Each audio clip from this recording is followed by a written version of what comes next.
हाँ जी, नमस्कार। सबसे पहले तो आप सभी को नव वर्ष की हार्दिक शुभकामनाएं। वर्ष 2026 आप सभी के लिए मंगलमय रहे, ऐसी हम ईश्वर से कामना करते हैं। दुआ करते हैं साथ में माँ सरस्वती से, माँ भगवती से आप सभी प्रतियोगी परीक्षा में सफल हुए और अपने परिजनों के सपने को साकार करें। आज नव वर्ष के उपलक्ष्य पर सीईटी एग्जाम देने वाले अभ्यर्थियों के लिए एक बहुत ही विशेष प्रकार की खुशखबरी आई है।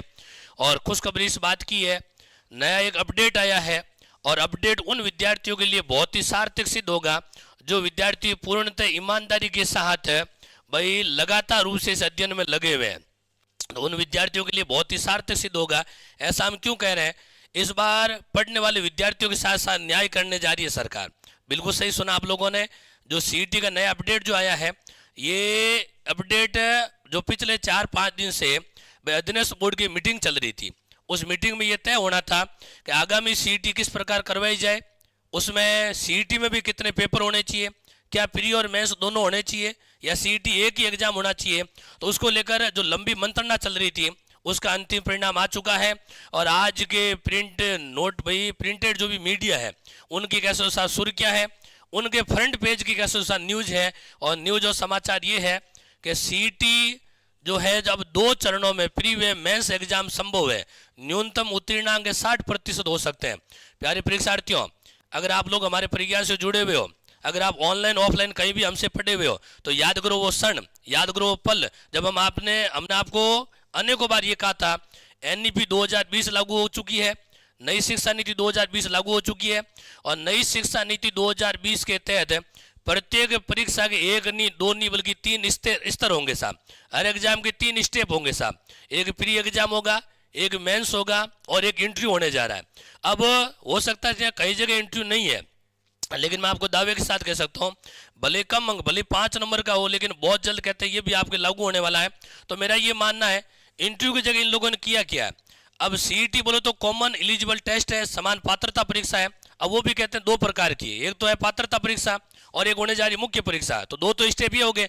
तीसरा स्टेप अब आपका ये है कि सीईटी किसी प्रकार की नौकरी नहीं है। ये बड़ा भ्रम होता है। एक बार मैं यहाँ ऑफिस में बैठा था, मेरे पास कुछ विद्यार्थी टोली आती है कि गुरुजी सीईटी की नौकरी करनी है। अब ऐसा सीईटी कोई नौकरी नहीं होती, ऐसा पता ही नहीं लोगों को। सीईटी का मीन होता है समान पात्रता परीक्षा, यानी इसके बाद आप वो एग्जाम दे सकते हो जो सीईटी के अंतर्गत है। तो प्यारे परीक्षार्थियों, 3 स्टेप हो चुके हैं। अब आपके प्री एग्जाम होगा, मेंस एग्जाम भी होगा और न्यूनतम उत्तीर्णांक भी कहते हैं 60% रखेंगे। ये ठीक वैसे ही है जिस प्रकार थर्ड ग्रेड एग्जाम में होता है। थर्ड ग्रेड का मीन है रीट परीक्षा। आपको ध्यान होना चाहिए, रीट भी 2 प्रकार की, एक है प्री और एक है मेंस। अब मेंस में मेरिट बनती है, लेकिन प्री में कहते हैं साहब आपको न्यूनतम अंक लाने होते हैं। तो आपको ध्यान होना चाहिए ठीक उसी प्रकार, उसमें रीट में कितने 60% है।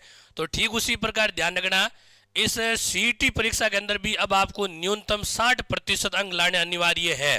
तो बधाई हो उन विद्यार्थियों को, शुभकामनाएं उन विद्यार्थियों के लिए कि जो विद्यार्थी लंबे अरसे से भाई तैयारी कर रहे हैं।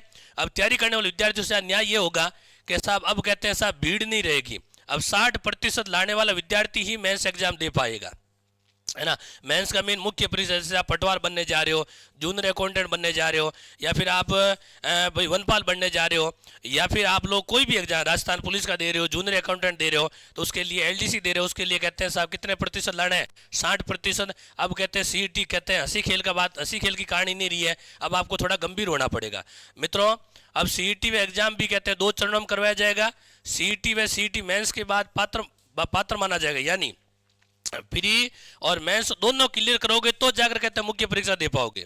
कुछ समझ आ रहा है? ऑफलाइन वो जो विद्यार्थी बैठे आपको समझ आ रहा होगा भाई। अब आप लोगों के पात्रता और मुख्य परीक्षा सीईटी की होगी, है ना, और उसके बाद आप लोग दूसरा एग्जाम दे सकते हो।